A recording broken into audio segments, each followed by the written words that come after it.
അപ്പോളോയിൽ ബഹിരാകാശ യാത്ര ചെയ്ത ആൾക്കാര് ചന്ദ്രനിൽ പോയി തിരിച്ചു വന്നപ്പോൾ അവിടെ നിന്ന് ചന്ദ്രനിലെ പാറയും മണ്ണും അങ്ങനെ ചില സാമ്പിളൊക്കെ കൊണ്ടുവന്നു. ചന്ദ്രനിൽ നിന്ന് കൊണ്ടുവന്ന ആ സാമ്പിളുകൾ പരിശോധിച്ച് പഠിച്ച ശാസ്ത്രജ്ഞര് ശരിക്കും അത്ഭുതപ്പെട്ടു പോയെന്നാണ് പറയുന്നത്. കാരണം ഈ പാറകൾ കൊണ്ടുവന്നത് ചന്ദ്രനിൽ നിന്നാണ്, അല്ലെങ്കിൽ ഭൂമിയിൽ നിന്നുള്ളതായിരുന്നില്ല. പക്ഷേ ഭൂമിയിൽ കാണുന്ന പാറകളുമായിട്ട് വളരെയധികം സാമ്യമുള്ളതായിരുന്നു ചന്ദ്രനിൽ നിന്ന് കൊണ്ടുവന്ന ഈ പാറ കഷ്ണങ്ങൾ. നമ്മുടെ ചന്ദ്രന്റെ ചില പ്രത്യേകതകൾ കൊണ്ട് അതല്പം വിചിത്രമാണെന്ന് നമ്മൾ പഠിക്കുന്നതും അറിയുന്നതും ഇതാദ്യമായിട്ടല്ല. സത്യം പറഞ്ഞാൽ സൗരയൂഥത്തിന്റെ ഒരു ക്രമം വെച്ച് നോക്കുകയാണെങ്കിൽ ഭൂമിക്ക് ഒരു ചന്ദ്രൻ ഉണ്ടാകാൻ പാടില്ലാത്തതാണ്, അല്ലെങ്കിൽ അത്ര സാധാരണമായ കാര്യമല്ല. അതായത് ഉപഗ്രഹം. ചന്ദ്രൻ നമ്മുടെ ഉപഗ്രഹമാണ്. നമ്മുടെ സൗരയൂഥത്തിൽ മിക്കവാറും എല്ലാ ഉപഗ്രഹങ്ങളും, ഗ്രഹങ്ങളെ ചുറ്റുന്ന ഉപഗ്രഹങ്ങളും ചിഹ്നഗ്രഹ വലയത്തിന് അപ്പുറമുള്ള ഗ്രഹങ്ങളിലാണെന്ന് കാണാം.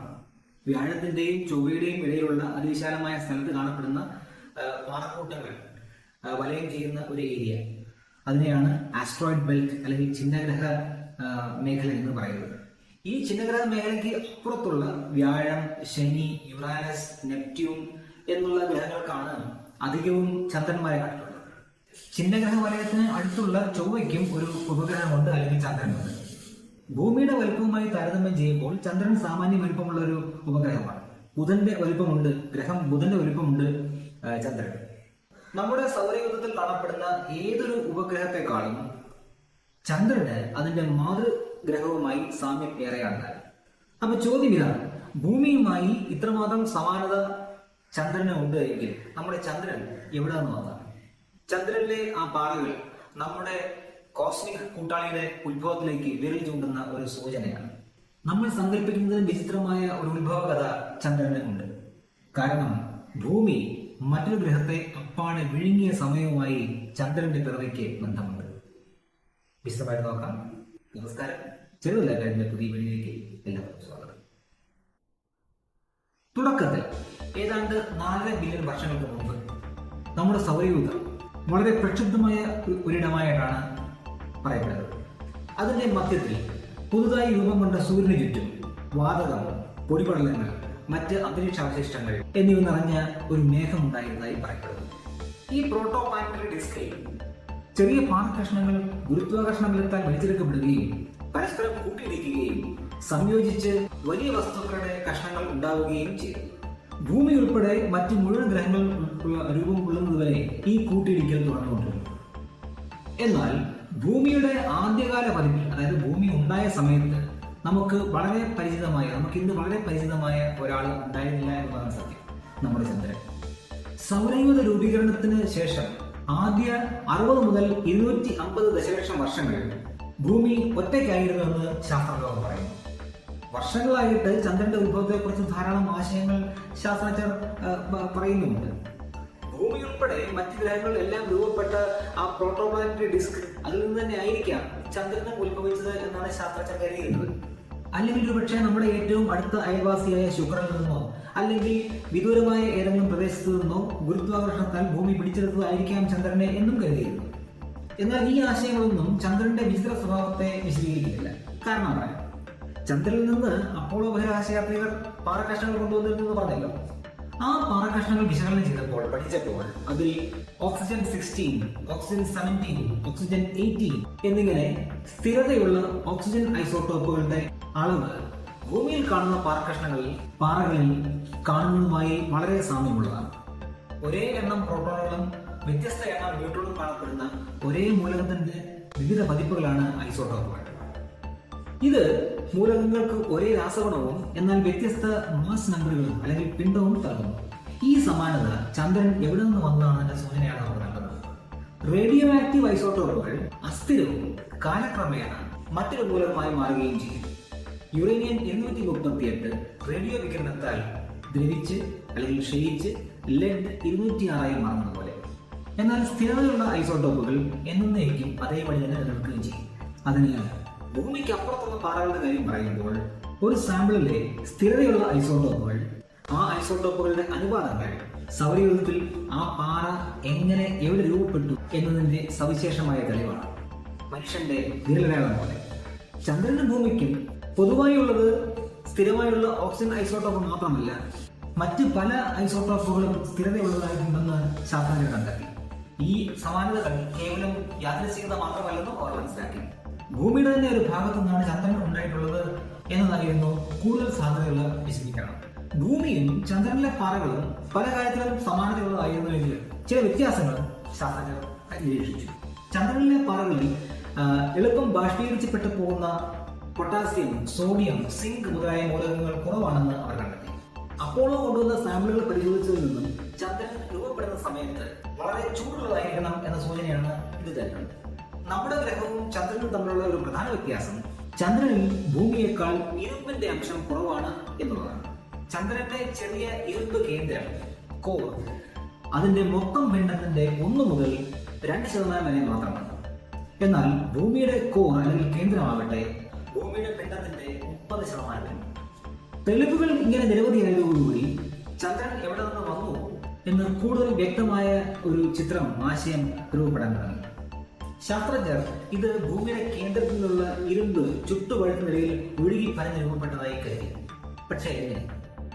ചന്ദ്രന്റെ വലിപ്പം, ഭൂമിയുമായിട്ടുള്ള ഐസോടോപിക് സമാനതകൾ, ചന്ദ്രന്റെ ചെറിയ ഇരുമ്പുണ്ടാക്കപ്പെട്ടിരിക്കുന്ന കോർ അല്ലെങ്കിൽ കാമ്പ്, അകക്കാമ്പ് എന്നിവ വിശദീകരിക്കാൻ മറ്റെന്തെങ്കിലും മാർഗമുണ്ടോ? ഇതിന്റെ ഏറ്റവും ലളിതമായ ഉത്തരം ഇതൊരു സ്ഫോടനത്തോടുകൂടി അല്ലെങ്കിൽ കൂട്ടിയിടലോടുകൂടി സംഭവിച്ചു എന്നുള്ളതാണ്. 2001 ശാസ്ത്രജ്ഞന്മാർ ചന്ദ്രൻ രൂപപ്പെടുന്നതിന്റെ ഒരു ഗണിതശാസ്ത്ര മോഡൽ രൂപപ്പെടുത്തി.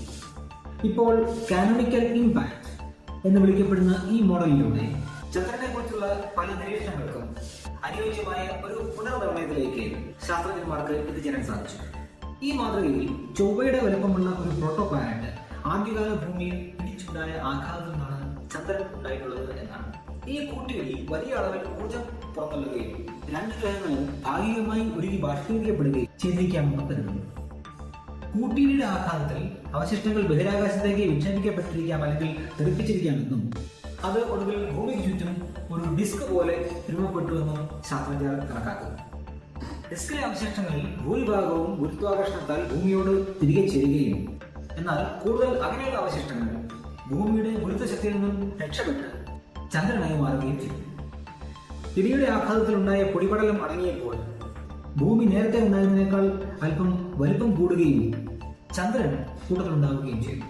നേരത്തെ പറഞ്ഞ കാനോണിക്കൽ ഇമ്പാക്ട് സിമുലേഷൻ ഉപയോഗിച്ചുള്ള പഠനത്തിലും ശരിയായ വലുപ്പവും ഇരുമ്പിന്റെ അളവും കൃത്യമായുള്ള ഒരു ഭൂമിയും ചന്ദ്രനും സൃഷ്ടിക്കപ്പെടുന്നുണ്ട്.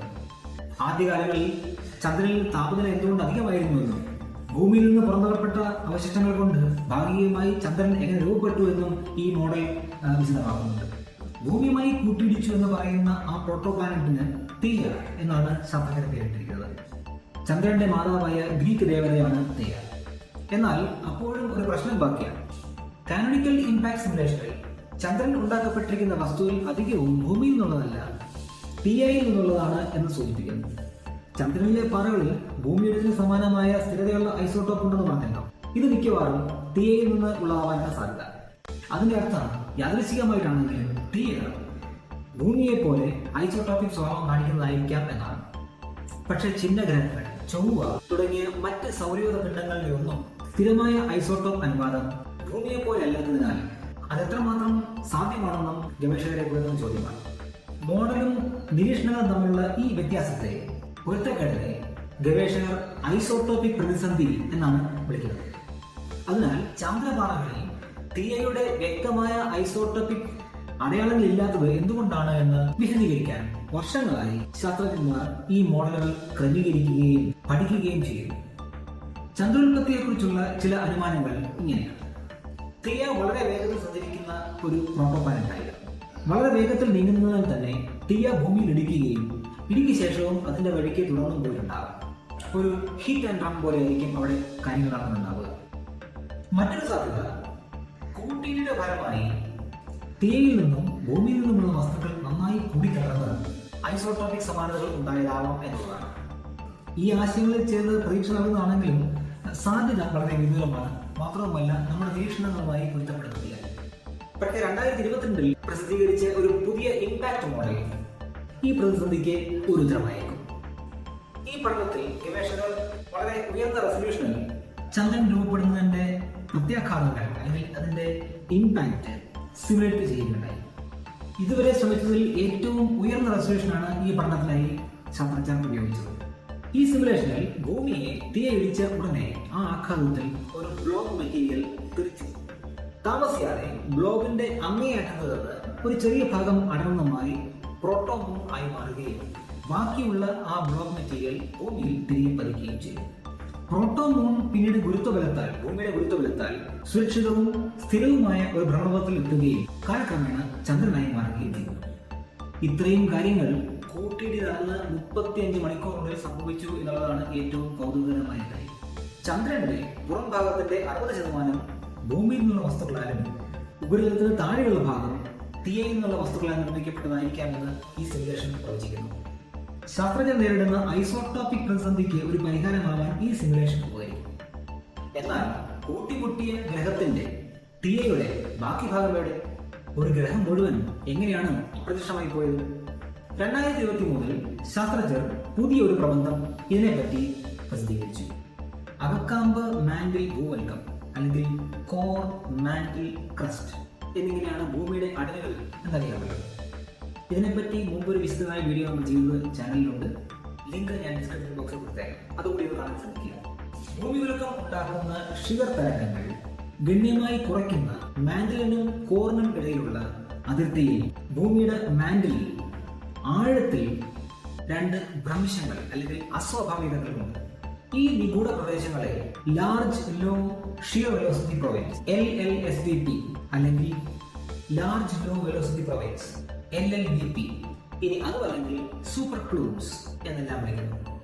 ഷിയർ തരംഗ വേഗതയിലെ മാറ്റങ്ങൾ സൂചിപ്പിക്കുന്നത് ഒരു ഭൂഖണ്ഡത്തിന് വലുപ്പമുള്ള LLVP ചുറ്റുമുള്ള മാന്റിൽ നിന്ന് വ്യത്യസ്തമായി മറ്റെന്തോ കൊണ്ട് നിർമ്മിക്കപ്പെട്ടിരിക്കുന്നതാണ് എന്നുള്ളതാണ്. വ്യത്യസ്ത സാന്ദ്രതയുള്ള വസ്തുക്കളെ നേരിടുമ്പോൾ ഭൂകമ്പ തരംഗങ്ങൾക്ക് വേഗതയിൽ മാറ്റം വരും എന്നുള്ളത് നമുക്കറിയാം.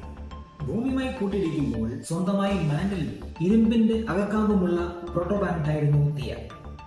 LLVPS ഇപ്പോഴും ഭൂമിക്കുള്ളിൽ അവശേഷിക്കുന്ന തീയയുടെ ഭാഗമാണ് എന്ന് ശാസ്ത്രജ്ഞർ പറയുന്നു. ചന്ദ്രൻ രൂപപ്പെടുന്ന ആഘാതത്തിന്റെ മാതൃകയിൽ തീയയുടെ മാന്റിലിന്റെ ഒരു ഭാഗം തെറിച്ച് ചന്ദ്രനായി മാറി. പക്ഷേ കോറും ബാക്കിയുള്ള മാന്റിലിന്റെ ഭാഗങ്ങളും ഭൂമിയിൽ ലയിച്ചു ചേർന്നു. മറ്റൊരു വിധത്തിൽ പറഞ്ഞാൽ ഭൂമി തീയയെ അല്ലെങ്കിൽ തീയയുടെ ഭൂരിഭാഗവും അപ്പാടെ വിഴുങ്ങുകയും അല്ലെങ്കിൽ ഭക്ഷിച്ചു. ഇരുമ്പ് സമ്പുഷ്ടമായ സാന്ദ്രത കൂടിയ തീയ കഷ്ണങ്ങൾ കാലക്രമേണ മാന്റിലിലൂടെ താഴേക്ക് മുങ്ങുകയും ഇന്ന് LLVPS കാണപ്പെടുന്ന ഭൂമിയുടെ അകക്കാമ്പിന്റെ അരികിലുള്ള 2 വലിയ പ്രദേശങ്ങളിൽ ഒരുമിച്ച് ശേഖരിക്കപ്പെടുകയും ചെയ്തതാകാം എന്നാണ് ഈ മോഡലുകൾ സൂചിപ്പിക്കുന്നത്. ഗവേഷകർ പറയുന്നത് ശരിയാണെങ്കിൽ അതിന്റെ അർത്ഥം തീയ ഇപ്പോഴും ഭൂമിക്കുള്ളിൽ ഉണ്ട് എന്നുള്ളതിന്റെ നേരിട്ടുള്ള തെളിവുകളാണ്. എന്നാൽ LLVPS എങ്ങനെ രൂപപ്പെട്ടു എന്നതിന് കൃത്യമായ ഉത്തരമാണിതെന്ന് ശാസ്ത്രജ്ഞർക്ക് ഉറപ്പിച്ചു പറയാൻ കഴിയുന്നുമില്ല. അപ്പോൾ ചുരുക്കത്തിൽ ഈ ആശയങ്ങളെല്ലാം ചന്ദ്രൻ എങ്ങനെ ഉണ്ടായതാണ് എന്ന് നമ്മളോട് പറയുന്നത് എന്താണ്? ചന്ദ്രന്റെ ഉത്ഭവത്തെ കുറിച്ചുള്ള ഏറ്റവും മികച്ച വിശദീകരണം ഭൂമിയും തീയയും തമ്മിൽ കൂട്ടിയിടിച്ചതാണ് എന്ന് ശാസ്ത്രജ്ഞർ സമ്മതിക്കുന്നു. ഇതിൽ കൃത്യമായ വിശദാംശങ്ങൾ ഇതുവരെ സ്ഥിരീകരിക്കപ്പെട്ടിരുന്നില്ല. മോഡലിംഗ് മുതൽ അല്ലെങ്കിൽ സിമുലേഷൻ മുതൽ ചന്ദ്രപാലകളുടെ പഠനം വരെ വിവിധ രീതികളുടെ സംയോജനം ചന്ദ്രന്റെ നിഗൂഢമായ ഉത്ഭവത്തിന്റെ ഉത്തരം വെളിപ്പെടുത്താൻ സഹായിക്കുമെന്ന് കരുതുന്നു. എന്നാൽ ഗവേഷകർ ഇപ്പോഴും തീയ എന്ന പ്രോട്ടോപ്ലാനറ്റ് ചന്ദ്രന്റെ ഉപരിതലത്തിലോ അല്ലെങ്കിൽ നമ്മുടെ കാൽച്ചുവട്ടിലോ ഒളിച്ചിരിക്കുന്നതിന്റെ ശക്തമായ തെളിവുകൾക്കായുള്ള തെരച്ചിൽ തുടരുകയാണ്. മറ്റൊരു വിഷയവുമായി അടുത്ത വീഡിയോയിൽ നമുക്ക് വീണ്ടും കാണാം.